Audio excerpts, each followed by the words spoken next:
Vamos a otro tema. Según la encuesta CAS en 2020, el total de migrantes que viven en la pobreza aumentó de 10,8% en 2017 a un 17%.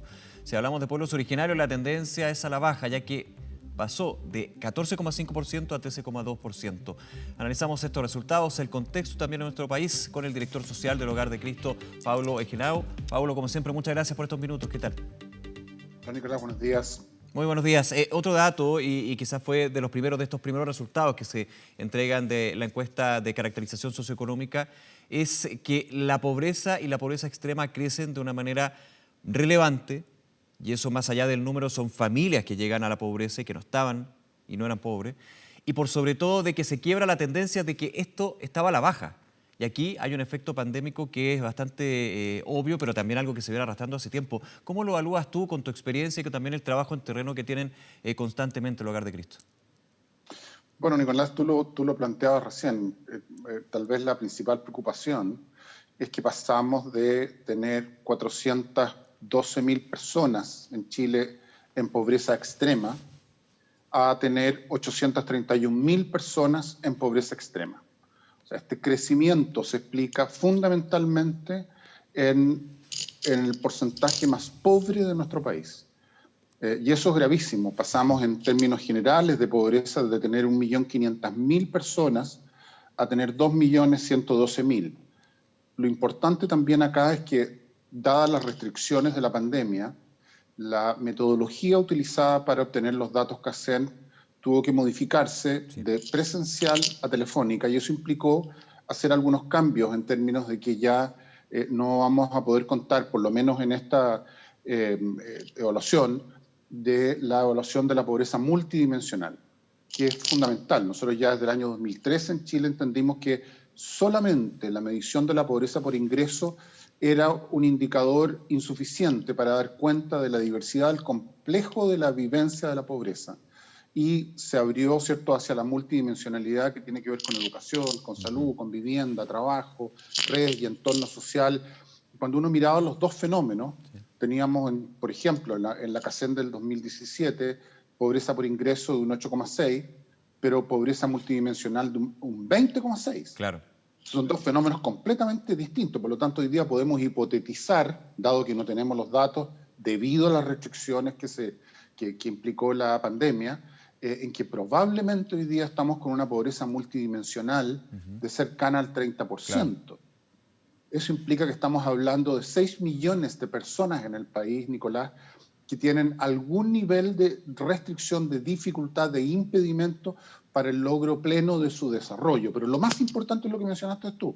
Pasamos en pobreza extrema de 412.000 a 830.000 personas en el país.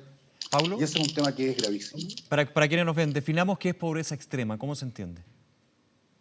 Mira, hay una escala que es la que determina en la CACEN qué es pobreza, y básicamente tiene que ver con los ingresos por familia. Si nosotros hablamos de una familia de una persona, pobreza sería una persona que tiene ingresos inferiores o iguales a 158.000 pesos. Perfecto. Y pobreza extrema, 150.000 pesos. Si tú lo llevas, por ejemplo, a una familia de 3, pobreza sería una familia cuyos ingresos totales giran en torno a los 341.000 pesos, y pobreza extrema, 227.000 pesos. Estamos hablando de límites que están por debajo de lo necesario para garantizar la alimentación y la subsistencia, Nicolás.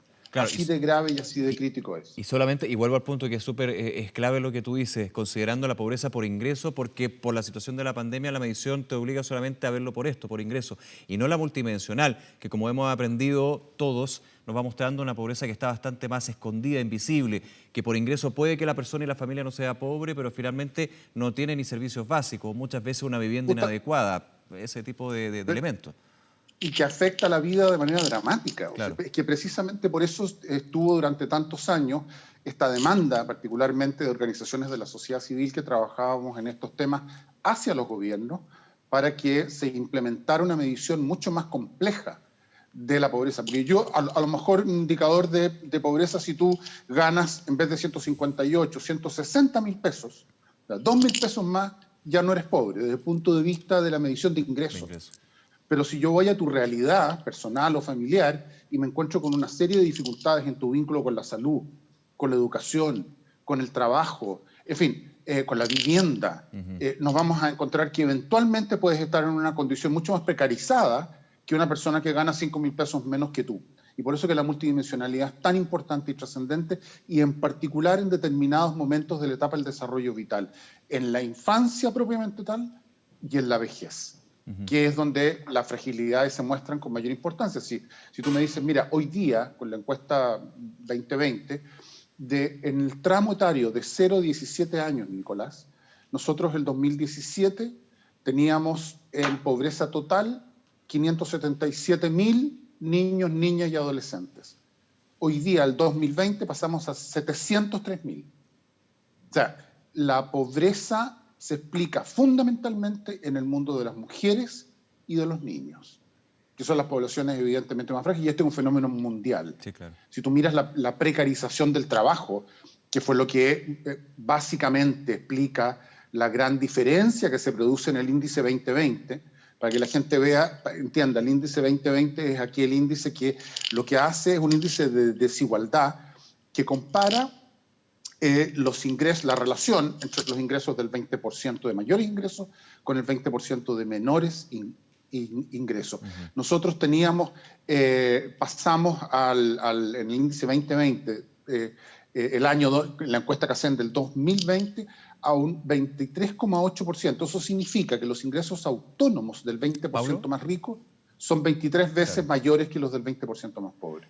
Pablo, nos quedan unos minutos, pero quiero también ir a un punto, y en el terreno que ustedes tienen en el Hogar de Cristo, la población migrante, una población migrante que ha crecido, que entrega diversidad, riqueza, pero sabemos que en muchísimos casos viven en una vulnerabilidad ya crónica. Llegan a Chile buscando un mejor devenir, pero claro, no están dadas las condiciones, no se entregan las condiciones y son parte también de esa pobreza que estamos viendo. ¿Cómo también lo analizan desde ese punto de vista a la población migrante que está también en este terreno, pero tiene bastante mayores obstáculos, podríamos decir, si queremos hacer un poco la comparación? Pero sin duda alguna, si tú miras los datos hasta el comienzo, ¿cierto? Sí. Que hubo un aumento significativo en la población migrante, pero el aumento de la pobreza de la población migrante no explica el aumento total de la pobreza en Chile. O sea, golpeó mucho más a los chilenos y chilenas, digamos, que a los migrantes, y los migrantes en sí mismos tuvieron un aumento muy importante. Y otra de las variables significativas, Nicolás, es que por lo general los migrantes carecen de redes de apoyo. Por eso que si nosotros hubiésemos tenido, por ejemplo, a la vista los indicadores de la multidimensionalidad migrante en el ámbito de redes y cohesión social, te hubieras dado cuenta que la pobreza probablemente hubiera aumentado 3 o 4 veces más. O sea, ¿qué es lo que se medía ahí? Apoyo y participación social, seguridad, o sea, son todos temas que están extraordinariamente precarizados en el mundo migratorio. Y eso es algo que evidentemente vamos a tener que mirar muy seriamente y ver qué políticas se van a desplegar con el propósito de poder apoyar y colaborar para que el grupo de migrantes que están sobre todo en situación de pobreza extrema salgan de esa condición. Bueno, fuera de las crisis humanitarias y las dificultades que hemos tenido en el norte, particularmente en la zona de Colchane, y sobre todo en el mundo de infancia, familias migrantes con niños pequeños, todo lo que es la educación preescolar, la inserción comunitaria, para qué decir lo más fundamental, es el tema del trabajo. De todas maneras, Pablo Genao, como siempre, muchísimas gracias por acompañarnos en estos minutos. Muchas gracias a ustedes. Un abrazo, chao. Chao.